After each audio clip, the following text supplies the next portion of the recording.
This morning, an entire family is accused of beating illegal immigrants and forcing them to live in box trucks. Investigators believe Virginia Navarrete and her three sons, Cesar, Giovanni, and Jose, ran the illegal operation.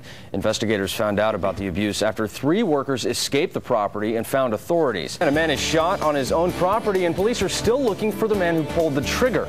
Good morning, everyone. Some breaking news that we're following. This is a rollover accident you're looking at on I-75 in the southbound lanes at mile marker 112. While Matthew Baynard and his girlfriend were living in this trailer, he was also wanted out of Virginia for multiple sexual battery charges. Deputies say authorities in Virginia tracked him down through a social networking site. If you look behind me, you can see fully grown tomato plants that are covered. Beyond that, there are green peppers, eggplants that are covered. About 20% of this farm is susceptible to the cold that's coming to us tonight. Deputies are also executing a search warrant at a home just down the street. Eastbound lanes of the Midpoint Bridge will be closed for the next 2 to 3 hours. Lanes closed all the way back to Country Club. We'll keep on this story and bring you the latest as soon as we get it. We're live. Cape Coral, Max Turnier, Wink News now. I can't believe this, Max. I know. Take a look at it, Paul. We're at Best Buy, Pagefield Commons. You've already got about 5 or 6 tents set up here. These people are in it for the long haul, ready for those Black Friday sales. Take a look in that tent there. That looks nice and cozy. I just went inside. They've got stacks and stacks and stacks of these chicken sandwiches that they'll be giving away all day. This is the third location that they've opened up in the last 9 weeks, and to celebrate the opening of this store on Pine Island Road on May 14th, they're giving away these free sandwiches. Here you go. Welcome to Chick-fil-A. That'll be $2. Hey, no problem. Just kidding. How you doing? How do you feel about free food? Hey, I'm here. Free food? Yeah, right now. In today's economy, I'll take it. Happening now, people living with Chinese drywall learn they'll have to gut their homes to get rid of lingering problems. The federal government released a major report today. It contains scientific proof that Chinese drywall is to blame for corroded electrical appliances. 2 people are killed, 2 others hurt in an accident on US 41 in Fort Myers. ABC 7 was there as police responded to the scene. The 4th suspect in the murder case of NFL star Sean Taylor is expected in a Miami courtroom this morning. And according to the information from the state attorney's office and grand jury indictment, 17-year-old Eric Rivera is the one who shot Taylor in his Miami home. New this morning, 2 men being held in connection to the death of NFL star Sean Taylor have admitted they were behind another burglary at Taylor's Miami home. A Miami judge denied bond for 17-year-old Eric Rivera. The state is charging him as an adult. 3 other suspects in the case were also denied the right to bail out. All 4 of the suspects will be back in court later this month to enter their formal pleas. A plane carrying the Miami Heat is forced to make an emergency landing last night. A team spokesman says a mechanic on board the plane suffered a medical emergency. Team trainers tended to him and said it appeared to be a diabetic coma. The flight from Minneapolis to Miami was diverted to Chicago, so the man could be hospitalized. Omaha continues to mourn the victims of Wednesday's mall shooting. 9 people died, including the shooter, and 5 others remain hospitalized with injuries. The gunman was recently fired from his job at McDonald's for stealing $17. We also know Hawkins left behind a suicide note saying he was, quote, going out in style. If your tax return was bigger than you expected, would you return it? What about a $2 million check? We'll hear from a man who says the IRS made a huge mistake. Good news for Gators fans this morning. Florida's Tim Tebow is a finalist for this year's Heisman Trophy. The award will be handed out on Saturday in New York. Tebow became the first quarterback to throw 20 touchdown passes and rush for 20 TDs in one season. He's up against Missouri's Chase Daniel and Colt Brennan from Hawaii.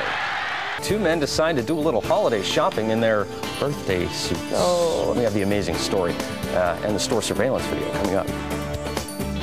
That is absolutely crazy. I have to say that I've had that experience myself. I worked a drive-through once, and I thought you were going to say you went naked into a store.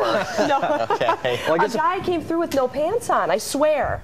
I swear. Oh my goodness. Well, I guess if there's any place to do it, it's, you do it in Phoenix, or you can do it in Southwest Florida. It's a little chilly outside, but not that bad. Not nearly as bad as it was yesterday. Yeah. Not streaking weather? Not streaking weather yesterday. Today's a little bit better for that. One of Lee County's busiest roads may be getting a major facelift. A new study is taking a look at ways to improve Colonial Boulevard.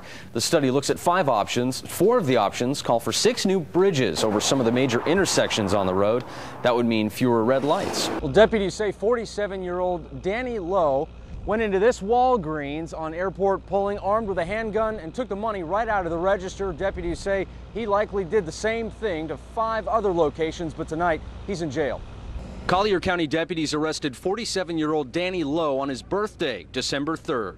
According to investigators, he'd been on a crime spree for 2 weeks. Neighbor James Mee says he knew Lowe had a record but thought that phase had passed. I haven't used my cell phone before, I've given him soda, whatever, I mean, he's an approachable guy. I would never have thought. Deputies say Lowe stole a Ford Expedition in early November and over the next couple of weeks robbed at least 3 Walgreens and 2 gas stations.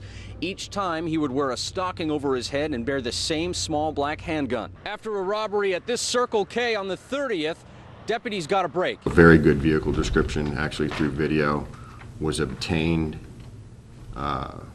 We had some people out that night who located what we believe is the vehicle, was the vehicle. He's obviously well versed in this and knows how to commit robberies fairly well, fairly proficiently, in and out quickly.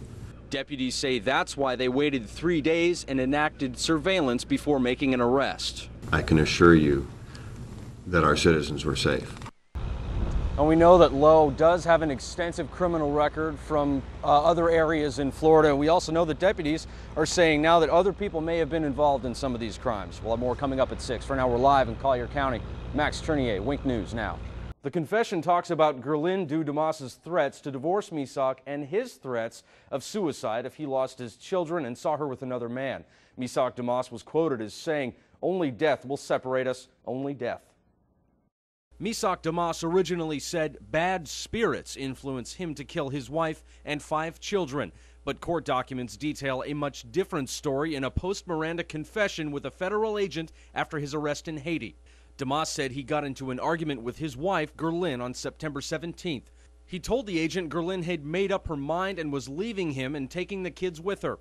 Damas admitted to having sinister yet conflicted thoughts about suicide and murder on the way home from work that night. In the confession, Damas says he became angry when Gerlin tried to get him to sign immigration paperwork. That's when he grabbed a knife, got a rope, and tied her up and put duct tape on her mouth. He told the agent he planned to kill all the children in front of her, then burn the house down with him inside and the children in it. But Damas says he briefly had second thoughts. The confession describes a moment when Gerlin wanted to speak.